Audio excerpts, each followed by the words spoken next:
So we'll talk about project managers and kind of, I would say, generalized dev perspective, why project managers could be so annoying. Sometimes they are not, but in a lot of times they certainly are. Um, why do I need project manager in the first place? And what I would do if the project manager, well, not really meeting my bar as a developer and is not really helping me. So these kind of three areas which we would like to touch in this conversation. And especially because the audience is smaller than we anticipated, please feel free to put your questions in the chat in the live time. If you have any kind of points to make, please put it there. Courtney, please help me with that because I don't see chat when I talk, like a rooster. Got it. A bird. And yeah, a lot of things that we're discussing here, we're taking only the top side. Top of the iceberg, tip of the iceberg. Some areas could be go much deeper, but for this conversation, we just keep it high level. If it will be ever interest to go deeper in some of the areas, we'll certainly do that. Courtney already did the legwork for our introductions, but really quick. My name is Ilya Tsapin. I lead architecture practice at Logic 2020. 5 years of my experience, I was a developer. Then for a long time, I was a project manager and management consultant. Then I moved to the architecture field, and right now I am active solution architect. Matt, do you want to introduce yourself? Sure, Ilya. So I came out of college with a mixed background of engineering and finance. Spent the next 10 years developing financial systems, largely database oriented, and found myself becoming increasingly frustrated by the PM decisions that were made by my management. And so I decided I'd become a manager myself and see if I can do it better. During the course of that journey, I joined Logic 2020, and I'm now a depending on the role, a project manager, a product manager, a scrum master. And as Courtney mentioned, we've been consulting on the West Coast and now nationally. I joined Logic in 2014 and I've been enjoying it ever since. So you actually also worked as a developer before, right, Matt? That's correct. So both of us have the same kind of dual angle from a development perspective and from a project management perspective as well. And that's probably it was pretty easy for us to combine with the idea for this meetup presentation. And really quick, not to repeat what Courtney just said, we're about 250 consultants. We're spread between multiple states, but our key offices are in San Francisco and Seattle. And the company is in the business for 15 years. I worked for Logic for the past 6 years and never regretted it. This is a great company to work on. Okay, that's been said, let's move on. So yeah, that will be fun. Why developers hate working with project managers? And in a nutshell, it's a conversation like, why do I need to have someone who will be managing my work? I'm a dull person. I know what to do. I've been tasked. So why do I need this overhead?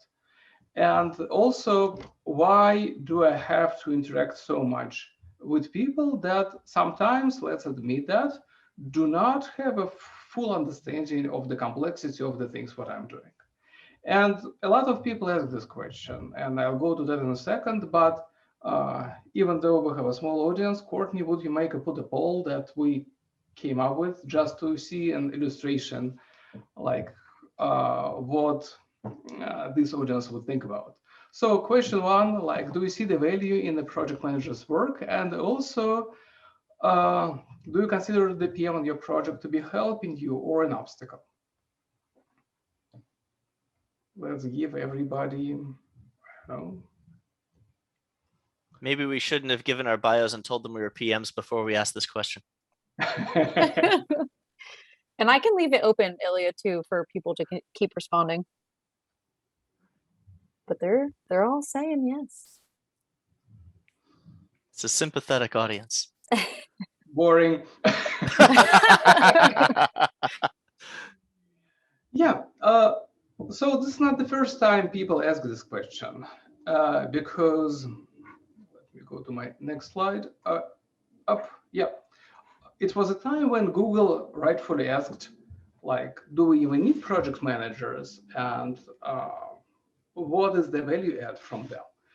And they made a whole effort to try to remove this layer of people from the company, and it didn't really work out well. And it turned out that, well, by the situations that company faced after that, it was proved that this level of management is required, and they basically returned them back to the company.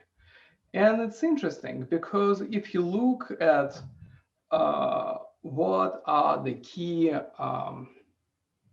skills that project managers are valued for, it was like 8 of them, I think. Uh, Top 3 was being a good coach, empower your team, that, and not micromanage it, and also facilitate and express interest in employee success and well-being.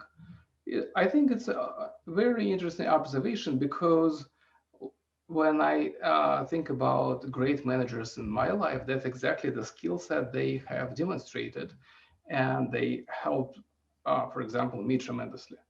Uh, so what Google learned? Managers were the critical part of the team, and also they significantly impacted the team's performance. And also they were this middle layer between the business execs who didn't understand the technical components and technical people who really didn't understand or didn't want to talk the business language. So that was the kind of a secret sauce between them, if you will.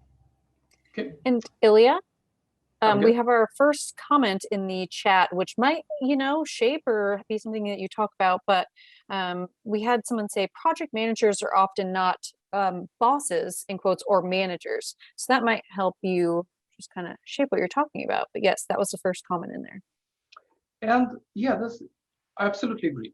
And if you think how people become project managers, you'll see multiple different different pathways to become one. I saw project managers who were previously developers, testers, as that's people from sales and different areas. It's not a kind of traditional, managerial path when you go to MBA, get that, and then would become project manager. Uh, that's quite unusual, I would say. And also, yeah, both project managers, two different things. I completely agree. Next slide. So why do we need project managers? And I mentioned the secret sauce, but more to that. Project manager is someone who should understand the project scope and its boundaries. He or she needs to understand the budgetary considerations within the project, speak different languages, the technical language and the business language, and translate constraints, which is also a very interesting thing. That's been said, whenever we have a boundary for the project on the budget side, we need to identify how that would impact the scope and so forth. Equally, if during the implementation we see things that we have not anticipated, well, we need to adjust our project, adjust our budget, adjust our timeline. And a developer need to provide that knowledge to the project manager, so then the project manager can work with the business and find the right solution, if you will. Cool. And now the next slide. When I became first as a project manager in my life, it was only, I think, two flavors of the project managers. It was PMs and POs, product owners, at least in my experience. Right now, you will see all sorts of flavors. You'll see program managers, project managers, product managers, product owners. Scrum Master, delivery manager. This is the new thing I recently saw in my recent project. All these people, to some extent, share responsibility, which I would qualify as a project manager. I have some descriptions here. I don't want to read them aloud, but that manifests one thing. The processes are becoming more and more complicated, more and more convoluted, and there are multiple areas and multiple stakeholders, and each of them would have their own representative. It comes to very interesting situations where people have a really hard time understand like who is doing what.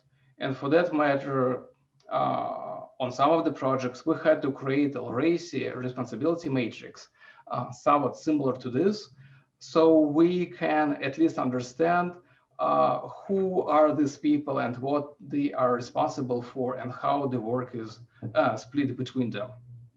On my last project, I depicted the business process. I think it was about 100 lines in Excel that resembles this RACI on the certain steps of the project, just to understand and make everybody on the same page, to make sure that everybody knows who is doing what. It was a very interesting work effort, and in the end it paid out, because now I can put this paper in front of the people and say, why are you doing this and why are you doing that, and why there is no handoff here and there as we originally discussed. So this is a really helpful instrument to do, to have. So again, why it is happening? I think specialization is the key thing here. The more complicated the process, the more stakeholders are involved, the more you have to do politics, essentially, and figure out everybody's needs. And also, well, sometimes specialization is not helpful. So we have situations that are redundant, but still this redundant situation would require some stakeholders to represent the teams and so forth. And yeah, I was thinking about the Conway law, which I often use in my presentations, that is said that the application code is reflecting the org structure of the team that created that piece of software. But I think the inverse statement is somewhat also true. If you have very convoluted code and you add more and more complexity to it, eventually you will start impacting your own org chart, and you will introduce more and more entities that you have not originally anticipated. And basically your code will be driving yourself. Okay. And also, like everything that I said before should be looked through the lens of, well, of budgets, of money, who is paying for this work being done, and who is in charge. And as much as we want to create software for people and so they would benefit from it in general, it is understood that more likely there will be some place in this cycle where you want to generate some revenue. And the closer the development team is to the revenue generation, well, the better it is for the team, because this is where the money comes in. It's kind of an observation from my side. And this is where the more power, the power is. And that also helpful to understand when you work on the project. It depends on the setup where you are. It's a revenue side or it's a cost side. Now let's look at this from the other angle. And we talked about how developers are looking on the project managers, but what about the opposite side? How me, wearing now my project manager hat, would look at the developers.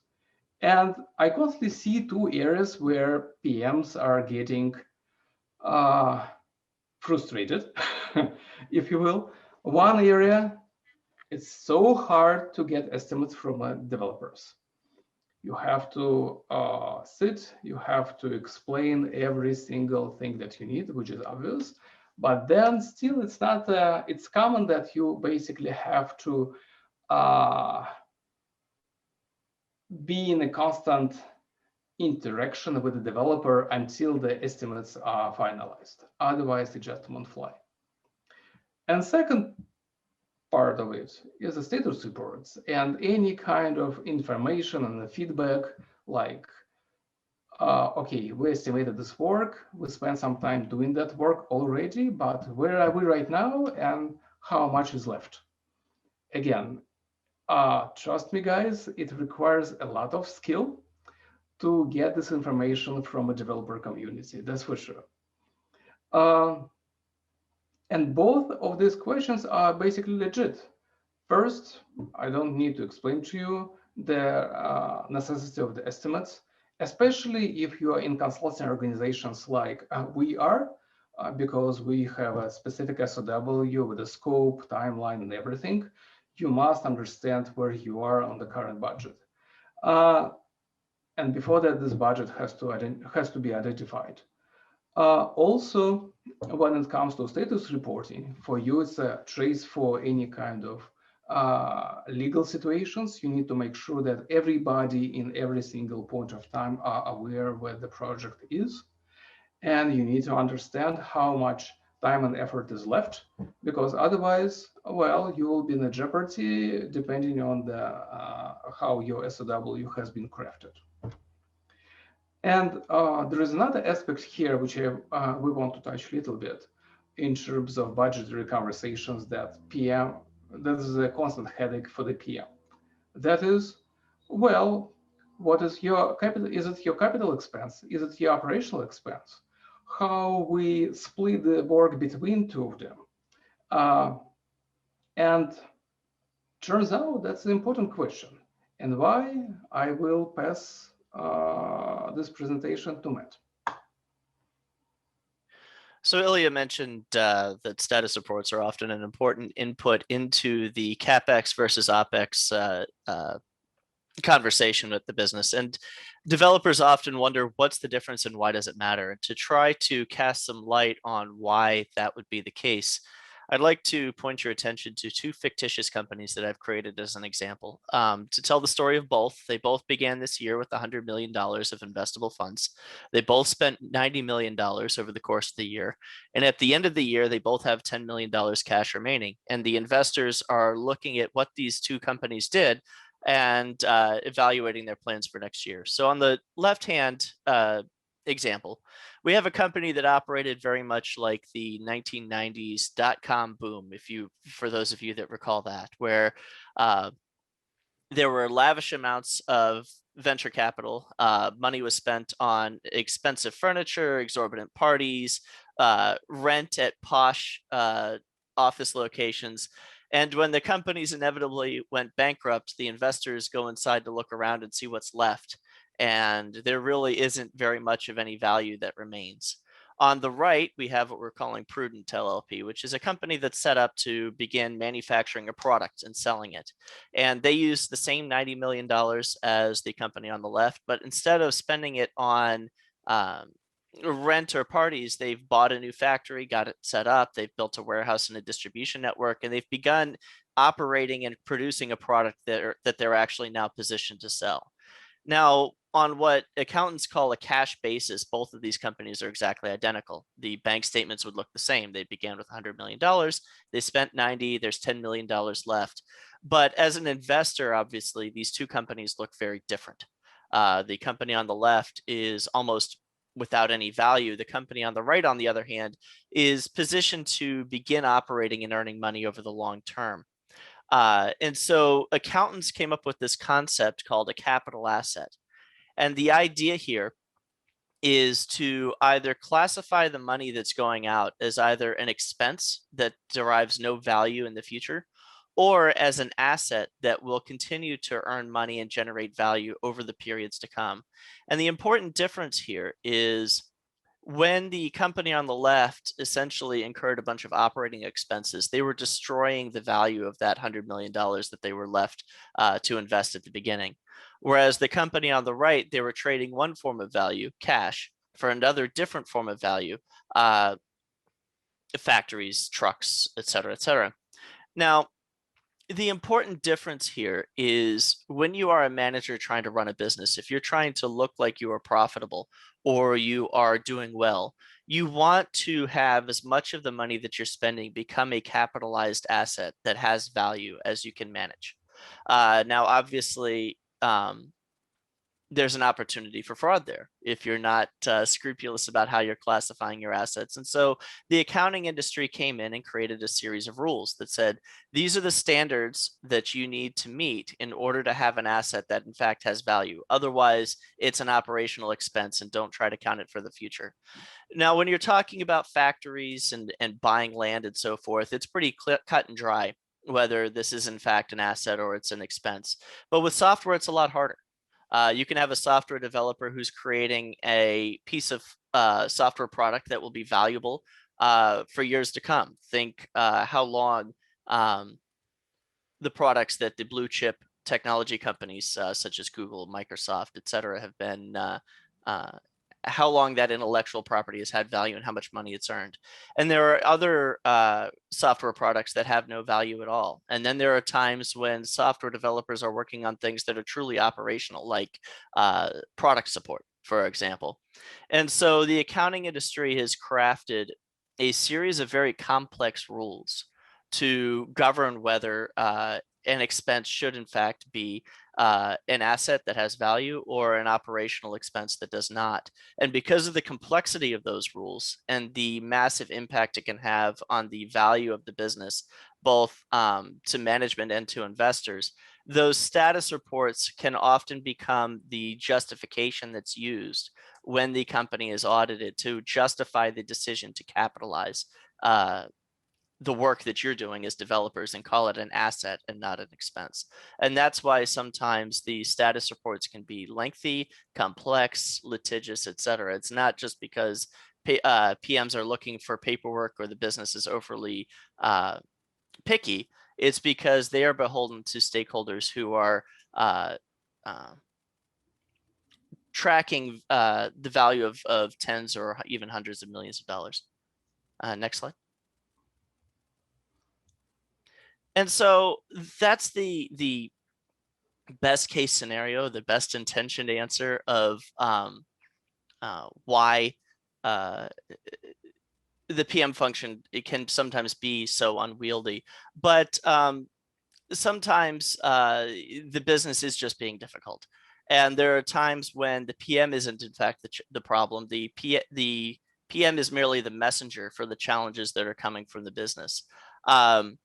And the reason that happens is oftentimes senior business stakeholders, they don't understand the complexity of technology. They don't have the development background. And it's the PM's job to help them understand the challenges that the team is facing and why where the value in continuing to fund the project is. Sometimes senior management has the best of intentions, but they have financial constraints and are applying pressure to the developers because they're trying to save the business. And then sometimes there are unscrupulous senior stakeholders who just think they're negotiating a good deal by trying to squeeze the developers. And though it's not fair, it does often happen. And the job of the PM under these circumstances is to understand the business and meet with the stakeholders, understand the motivation behind the decisions that they're making, and then craft a strategy with the team to adapt to that environment. And a valuable PM will in fact do those things. The one thing that I would point out is I've been on many projects where when the software is well architected and it's designed well and it's designed for agility, it makes it easier for both the team and the PM to adapt to these difficult circumstances from the business. So modern microservices-based architecture, tightly cohesive, loosely coupled services, et cetera, allow the team to sometimes do things that would otherwise be impossible. And so there are things that you as developers can do to help both the business and the PM to make your life easier. Next slide. Before we go, I Yes, mean, please. really negotiating good deal, I think this is a great topic because like one person is not technical enough and trying to minimize the budget without ability to emphasize all technical requirements that it entails, while the other person is trying to accommodate with that budget, uh, unable or cannot really speak through all the requirements that has been just sacrificed. This is a kind of a very common situation we have to deal with. I agree, Ilya, and I've been in that situation as well. So one of the perpetual points of frustration that I've heard on many projects is, why is the client constantly changing their mind? Why do they keep telling us one thing on Tuesday and now it's Wednesday and we're getting told the exact opposite? And again, similar to the prior conversation, it's sometimes the business's fault, and it's sometimes the business doing the best they can with the situation that they've been given. The truth of the matter is, across all industries and even in the news headlines now, we're seeing an unprecedented pace of change in the economy, in the marketplace, in the political landscape.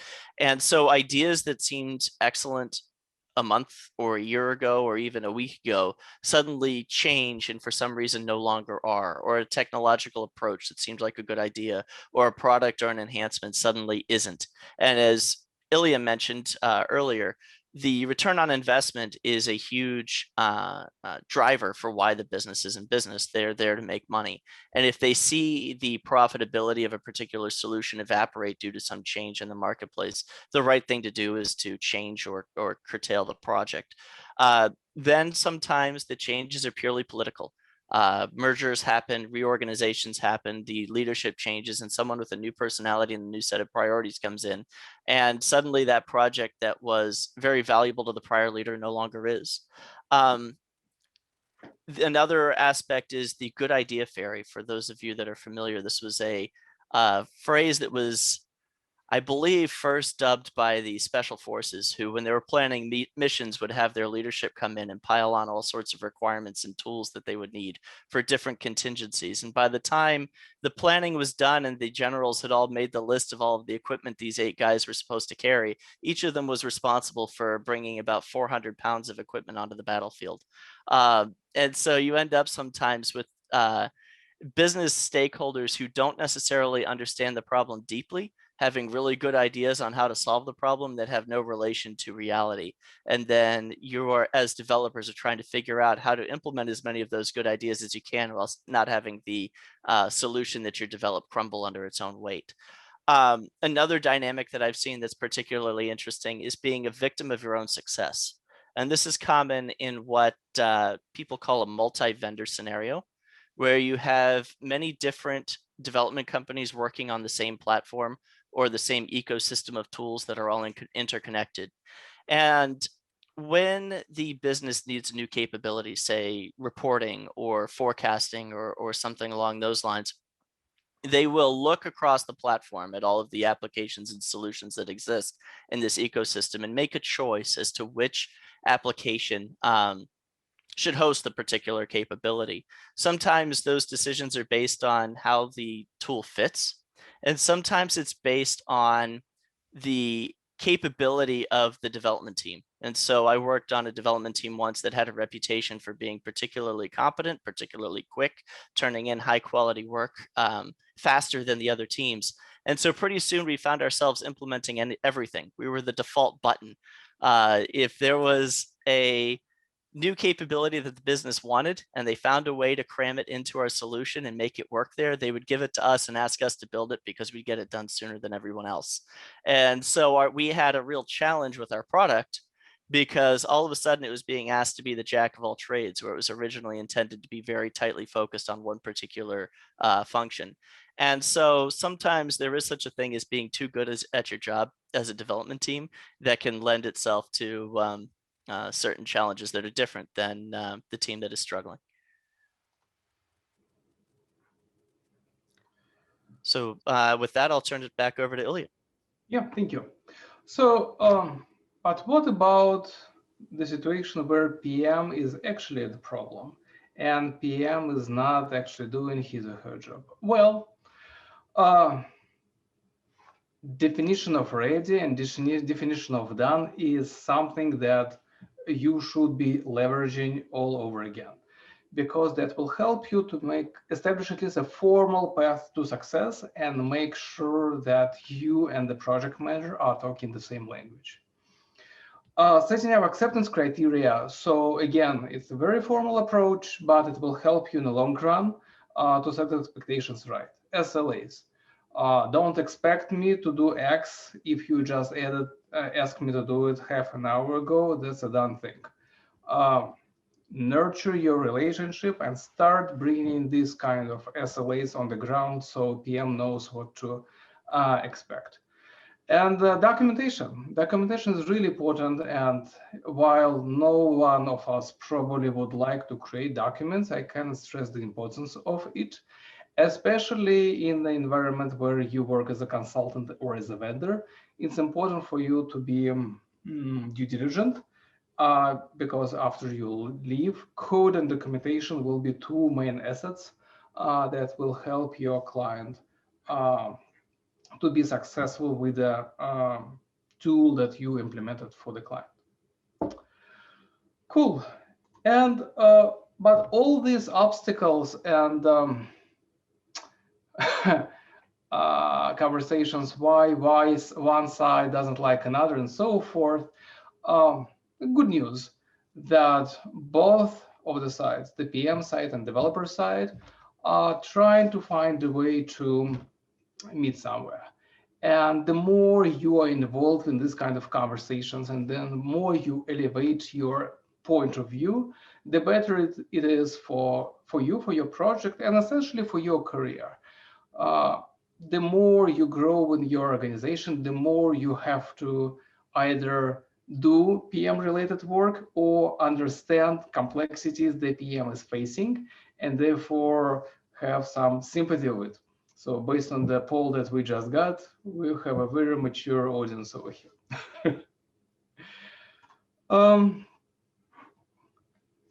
Good question. A lot of things that we discussed before are driven because of the agility. And agile approach is something that everybody is striving for. If you ask for the company, well, do you do waterfall? They will be thinking about that as some kind of a course. No one wants to say that they're doing waterfall types of the projects. Everybody is agile. But still, we have a bunch of meetings. Our calendars are blown up with meetings here and there where you sometimes participate, sometimes contribute, and sometimes you just added by accident and by mistake. Or sometimes you work in the environment where a lot of people just gather together, and until the mutual decision has been made, nothing will be done. So how to avoid that?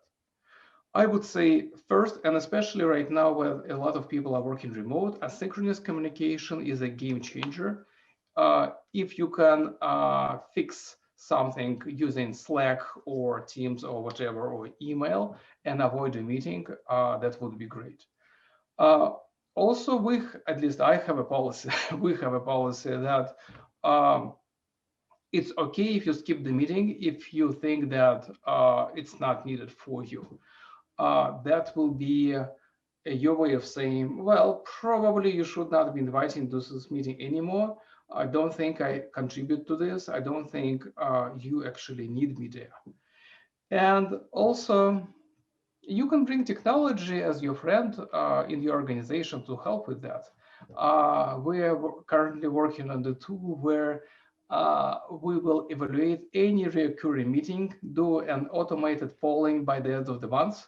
And if majority of the people vote that this meeting no longer needed, this meeting will be automatically removed from everybody's calendar.